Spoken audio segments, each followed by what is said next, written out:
আমরা অধিকাংশ সময় বাচ্চারা এখন বর্তমান সময়ের যে বাচ্চারা এরা অনেক দুষ্ট হয়, আর আমরা বিরক্ত হয়ে এমনও বলি তুই মরতে পারিস না, তোর জ্বালায় আমি আর বাঁচি না, এরকম বলা লোক আছে না নাই? আপনাদের ভেতর কি বলেন? কাবা শরীফের একজন ইমাম আছে, নাম হলো কালবানি। কি নাম? কালবানি। ওই লোকটা দেখতে কালো, একটু একটু গুরুত্বপূর্ণ কথা বলতেছে, সবাই মনোযোগ দিয়ে শুনবেন। ওই ছেলেটা যখন ছোট্ট ছিল অনেক দুষ্ট ছিল। কি ছিল? অনেক দুষ্ট ছিল।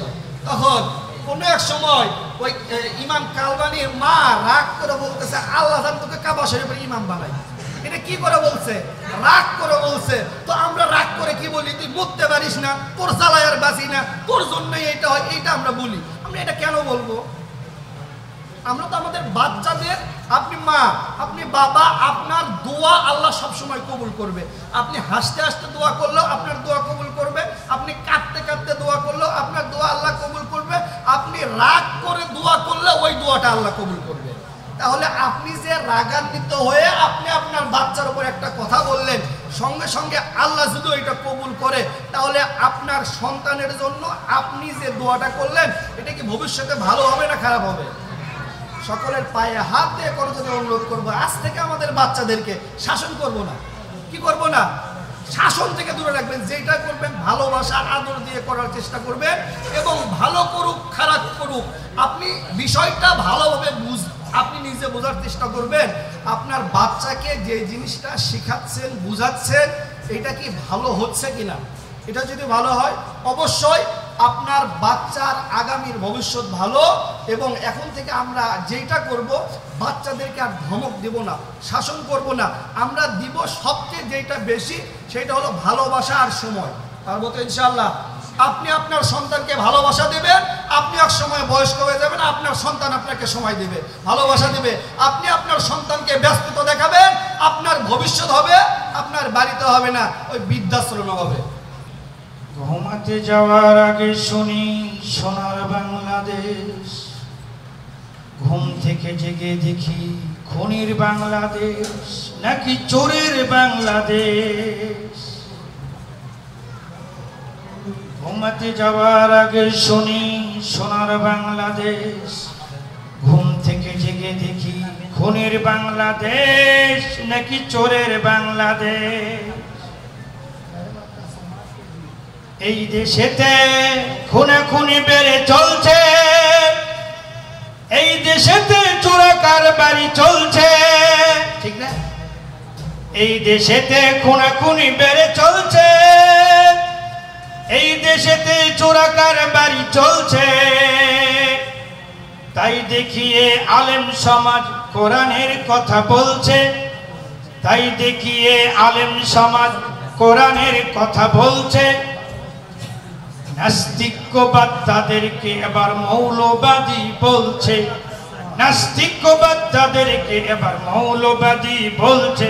অস্তিত্ব শেষ আমার বাংলাদেশ, অস্তিত্ব শেষ তোমার বাংলাদেশ, আমার বাংলাদেশ তোমার বাংলাদেশ, তোমার বাংলাদেশ আমার বাংলাদেশ। ঘুমাতে যাওয়ার আগে শুনি সোনার বাংলাদেশ, ঘুম থেকে জেগে দেখি খুনির বাংলাদেশ নাকি চোরের বাংলাদেশ। চাঁদাবাজীদের দাপুটে ভুলভাল সব চলছে, ব্যবসা প্রতিষ্ঠানে দেখো লালবাতি সব জ্বলছে। চাঁদাবাজীদের দাপুটে ভুলভাল সব চলছে, ব্যবসা প্রতিষ্ঠানে দেখো লালবাতি সব জ্বলছে। মঞ্চে বক্তৃতা নরম, চাঁদাবাজীদের পকেট গরম, মঞ্চে বক্তৃতা নরম, চাঁদাবাজীদের পকেট গরম। আবেগ দিয়ে ধোকায় ফেলে করে দিল সব শেষ, আবেগ দিয়ে ধোকায় ফেলে করে দিল সব শেষ। আমার বাংলাদেশ তোমার বাংলাদেশ, আমার বাংলাদেশ তোমার বাংলাদেশ, ঘুমাতে যাবার আগেই শুনি সোনার বাংলাদেশ, ঘুম থেকে জেগে দেখি খুনির বাংলাদেশ নাকি চোরের বাংলাদেশ, খুনির বাংলাদেশ নাকি চোরের বাংলাদেশ। বাংলাদেশ তোমার বাংলাদেশ, বাংলাদেশ আমার বাংলাদেশ, বাংলাদেশ সবার বাংলাদেশ, বাংলাদেশ সবার বাংলাদেশ। আসসালামু আলাইকুম। এই পর্যায়ে আমাদের সামনে বক্তব্য পেশ করার জন্য অনুরোধ করছি হাফেজ কারি মাওলানা মোহাম্মদ আমিরুর রাশিদিন,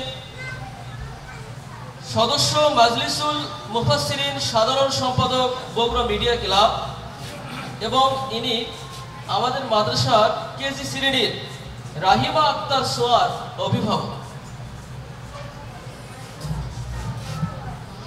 আসসালামু আলাইকুম ওয়া রাহমাতুল্লাহ।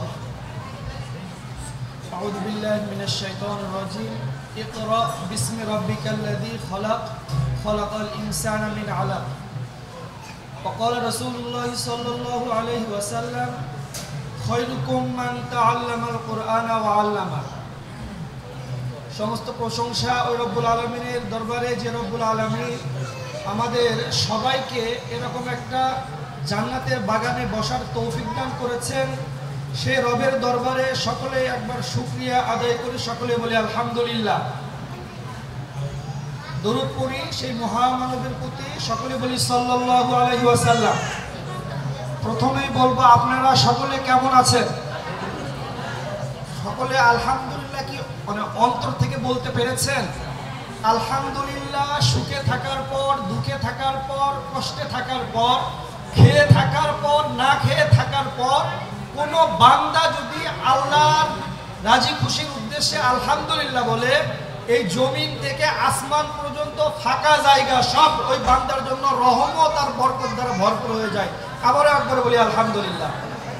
বিশেষ করে আজকে এখানে আসছেন আপনারা, আপনাদের যত প্রবলেম আছে, যত সমস্যা আছে আমাদের প্রিয় ভাই মুকুল ভাইয়ের কাছে, তাই তো? অনেকের বাচ্চারা পরীক্ষায় ভালো ফলাফল করেছেন, তারা খুশি। অনেকের বাচ্চারা ভালো ফলাফল করতে পারেন না, এই জন্য অনেকের মন খারাপ। গতকালকে আমি এখানে ছিলাম, আমার মেয়ে এখানকার ছাত্রী। তো যখন ফলাফল আসলো ভাবলাম হয়তো কিছু হবে, পরে দেখলাম কিছুই হলো না। সর্বশেষ যখন রেজাল্টটা নিয়ে বাসায় যাব, ঠিক ওই সময় ম্যাম বলতেছে আপনার মেয়ে 32তম হয়েছে। কততম? জাস্ট একটু আমাদের সকলের জন্য বোঝার জন্য কথাটা বলতেছে। প্রথমে একটু রাগ হয়েছে, বাসায় নিয়ে যাচ্ছে আর বলতেছি তোমাকে এত কিছু দিয়ে এই করি সেই করি, তুমি একটু রেজাল্টটা ভালো করতে পারো না। তো যাই হোক, বাসায় থেকে আবার চলে আসলাম পরের প্রোগ্রামের জন্য। তো দুপুরে আবার যখন বাসায় গেলাম, যাওয়ার পর আর মা বলতেছে আরে কি করি বলো তো? বলতেছি একে কিচ্ছু করার দরকার না, আসলে দোষ বাচ্চার না, দোষ হলো আমাদের। কেননা বাচ্চারা যখন কোনো জেদ করে আমরা একটা ফোন দিয়ে দিই হাতে, দেখি না যে কোনো সমস্যা, মা তো কাজ করতেছে, মার সময় নাই, মার এইটা করতে হবে, মার সিরিয়াল দেখতে হবে, এই সেই সব কিছু মিলে মা অনেক ব্যস্ত, বাবা অনেক ব্যস্ত। আমি নিজেও বলি, যখন গেলাম দুইটা ফোন, একটা মেয়েকে দিলাম, একটা ছেলেকে দিলাম। আমি আছি আমার কাজ নিয়ে ব্যস্ত, মা আছে মার কাজ নিয়ে ব্যস্ত। তাহলে ওই ছেলেটা ওই মেয়েটা কিভাবে ভালো রেজাল্ট করবে? মন খারাপ করলে যাক, বোঝার জন্য কথাটা বলতেছি। তো যাই হোক, এখানে আমারও কিছু ভুল ডিসিশন ছিল। আমি যখন মেয়েকে এখানে ভর্তি করে দিব, মুকুল ভাই আমাকে বলেছিল ওকে কেজিতে না দিয়ে প্লেটে দাও। না, মনে হয় পারবে, তো কেজিতে দিয়েছি। তারপরে আমি বললো আলহামদুলিল্লাহ। এরপরে আমি কাল রাতেও মানে ই করেছি, ও যদি কেজিতে ভালো না করতে পারে সামনেতে আবারও কেজিতেই রাখবো। এরপরে আপনাদের সকলের দিকে একটা দৃষ্টি আকর্ষণ করতেছি, সেটা হলো আপনার বাচ্চারা ভালো করছে আলহামদুলিল্লাহ, ভালো করতে পারেনি তারপরেও আলহামদুলিল্লাহ। কেন বলবেন? আপনার বাচ্চারা যেইটাই করতেছে ওইটা কি বুঝে করতেছে না না বুঝে করতেছে?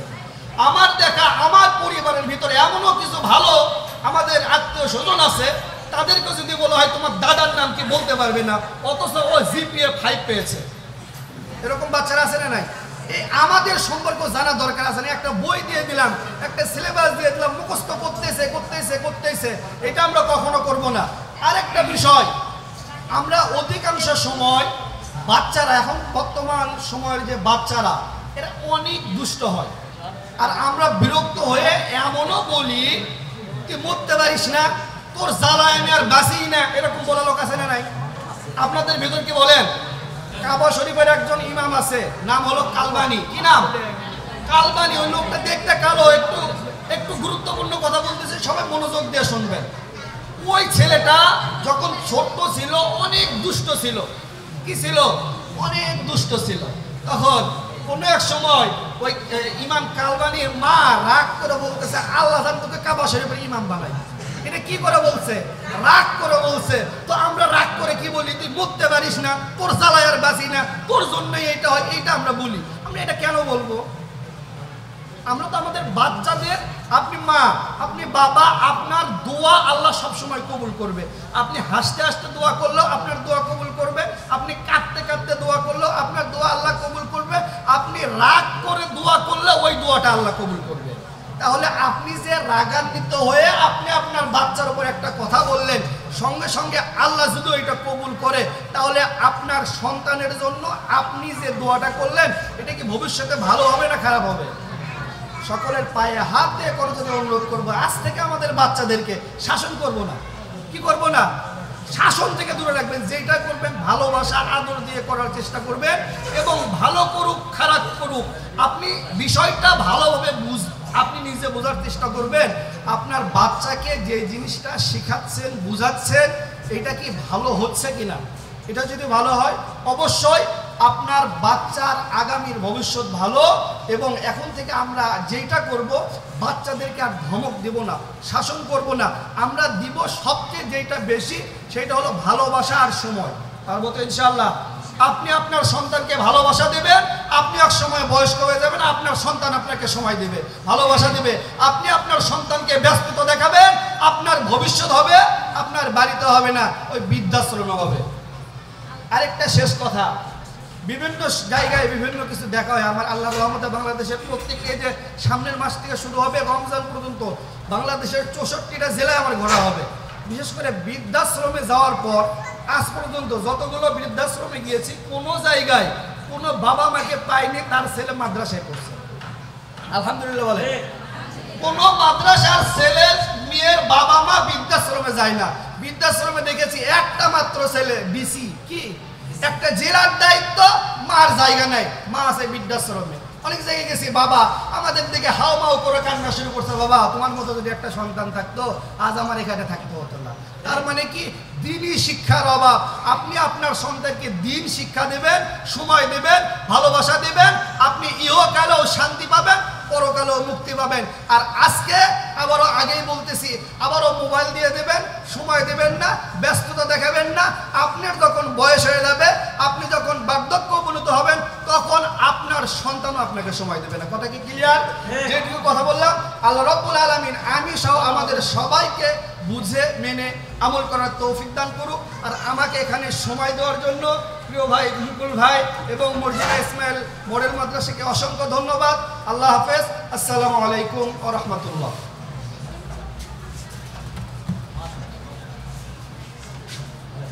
অত্যন্ত ধন্যবাদ সম্মানিত অভিভাবককে তার মূল্যবান বক্তব্য পেশ করার জন্য।